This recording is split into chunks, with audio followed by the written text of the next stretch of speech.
I'm very excited for our next speaker. He's like my Toastmaster brother. Yeah! And it's always so exciting to see him speak. And I'm so curious about this speech today. Welcome Matt to the stage with his speech, Turn Your Mess into Your Message.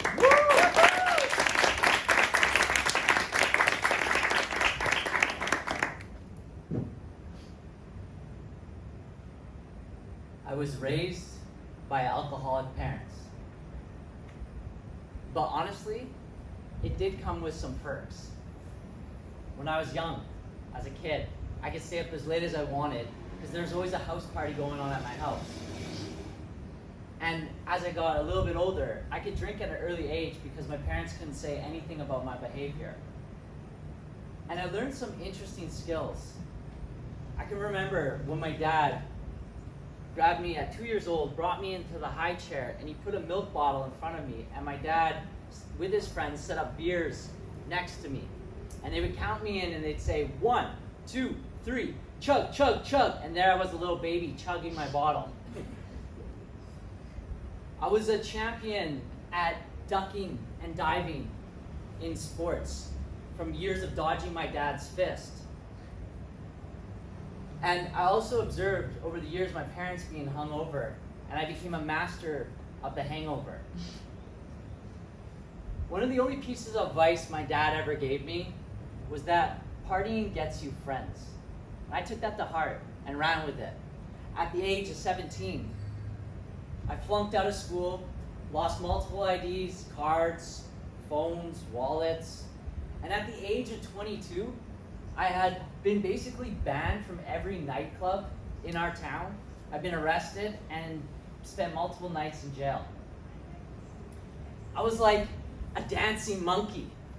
Instead of giving a monkey bananas, imagine giving monkey cocaine and alcohol.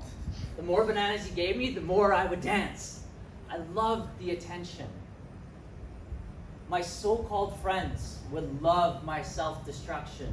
They would draw on my face, they would tie me up, they would leave me in random places.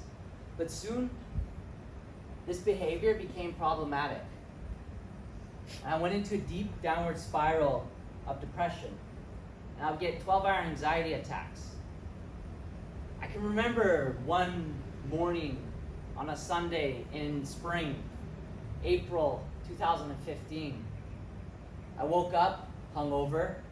I pissed my pants, I lost my phone, lost my wallet, and I woke up in some stranger's house, dark in a basement. Just some light coming through the window on the couch that I just pissed. And I woke up with my heart pounding, my skin sweating, my limbs trembling. My mind was racing 1,000 miles an hour. I woke up with guilt and shame. And I can remember my most famous thought in this situation. This happened repeatedly. Oh, I'm never doing this again. I gotta get sober. And to top it off, that evening, I had to meet my dad for the first time in 18 years. I remember getting out of the subway station, walking to his blue Dodge Durango and getting into his car and looking him in his face, etched with scars on the one side from a drinking and driving accident where he went through the windshield and landed on the road on his face. And was put in a coma for 6 months when I was 6 years old.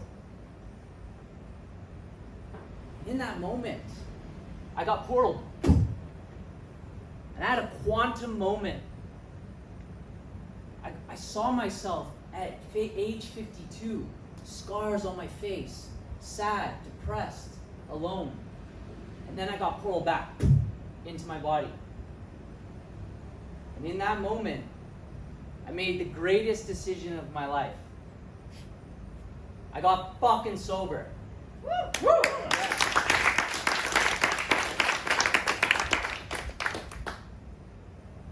Long time coming, long time coming. From there, I started learning. I started reading for the first time. I started educating myself. I got into self-development. And in that process, I learned that I had a trifecta addiction, which means I was genetically predisposed to alcoholism. The alcoholism gene was turned on in my body, and it was time to turn it off. So for the next 5 years, I delved deep. You name it, I tried it.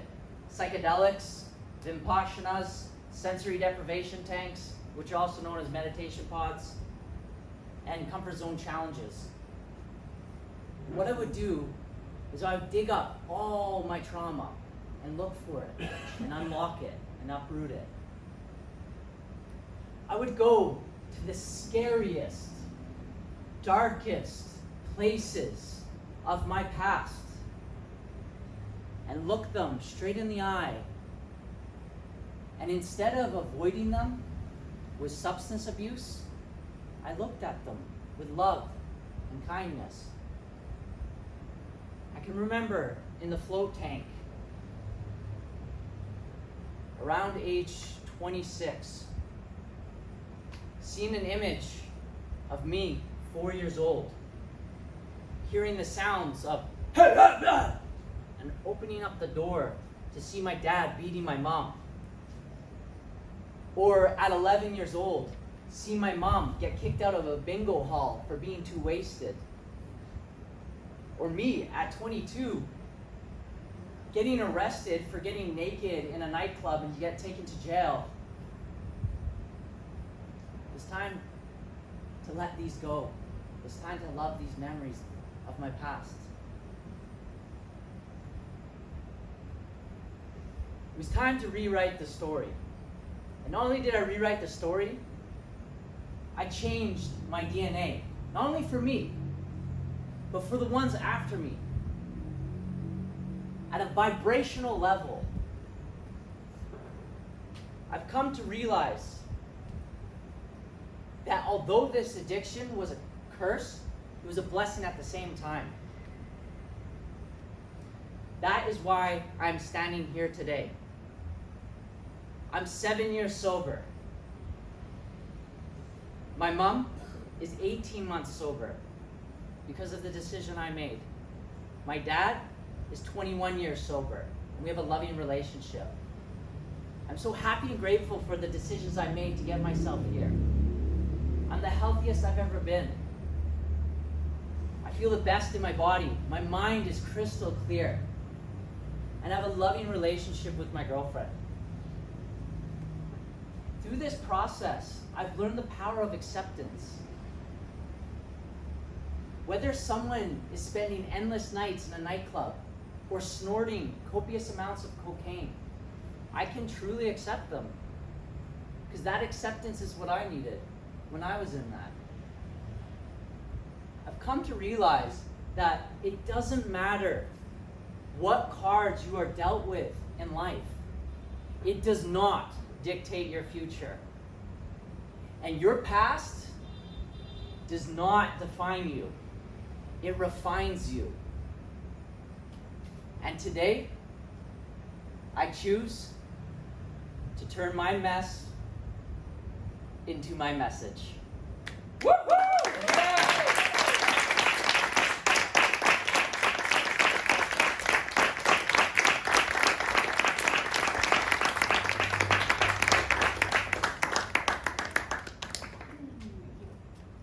Oh, wonderful. Stay here. Yep. What an amazing speech. A little shifting here. And we are going to have Daddy evaluate you Okay. right now. Yeah, so please take a seat and welcome Daddy onto the stage.